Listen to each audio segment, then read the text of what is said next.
Hi friends, Tamil cricket ரசிகன் சேனலுக்கு உங்களை வரவேற்கிறேன். இன்னைக்கு நம்ம பார்க்க போறது நியூசிலாந்து பாகிஸ்தான் T20 சீரீஸ் பத்தி தான்.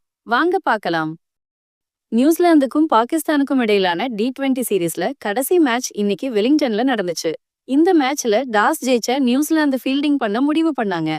அதனால பாகிஸ்தான் முதல்ல பேட்டிங் பண்ணாங்க. ஆனா நியூசிலாந்தோட பவுலிங்க தாக்குப்பிடிக்க முடியாம அடுத்தடுத்து விக்கெட்டை இழந்தாங்க. குறிப்பா சொல்லணும்னா ஜேம்ஸ் நீஷம் வேற லெவல்ல பவுலிங் போட்டாரு. பாகிஸ்தான் பேட்ஸ்மேன்கள் அவரோட வேகத்துக்கும் ஸ்விங்குக்கும் ஈடு கொடுக்க முடியாம திணறினாங்க. அதனால பாகிஸ்தான் 20 ஓவர்ல 9 விக்கெட்டை இழந்து வெறும் 128 ரன் மட்டுமே எடுத்தாங்க. சல்மான் ஆகா மட்டும் கொஞ்சம் சமாளிச்சு 51 ரன் எடுத்தாரு.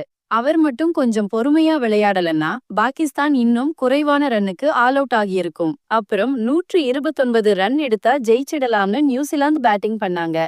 டிம் சைபர்ட் வேற மாதிரி அடின்னு அடிச்சாரு. பவுண்டரி சிக்ஸர்னு பறக்க விட்டாரு.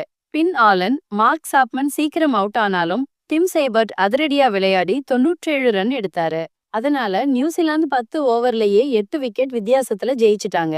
இந்த வெற்றியின் மூலம் 5 மேட்ச் கொண்ட T20 சீரீஸ 4-1 வரைன்னு நியூசிலாந்து ஜெயிச்சிட்டாங்க. டிம் சைபர்ட் இந்த சீரீஸ்ல சம ஃபார்ம்ல இருக்காரு. அவர் இப்படி அதிரடியா விளையாடுறத பார்க்கும்போது இந்த வருஷம் நடக்க போற T20 உலக கோப்பையில நியூசிலாந்துக்கு வாய்ப்பு இருக்குன்னு தோணுது. அடுத்ததா இந்த ரெண்டு டீமும் ஒரு நாள் போட்டியில மோத போறாங்க. முதல் போட்டி 29ஆம் தேதி ஆரம்பிக்க போகுது. இந்த மேட்ச் பத்தி நீங்க என்ன நினைக்கிறீங்க? உங்களுக்கு பிடிச்ச பிளேயர் யாருன்னு கமெண்ட்ல சொல்லுங்க. இந்த வீடியோ பிடிச்சிருந்தா லைக் பண்ணுங்க. மறக்காம நம்ம சேனலை சப்ஸ்கிரைப் பண்ணுங்க. அடுத்த வீடியோல பார்க்கலாம்.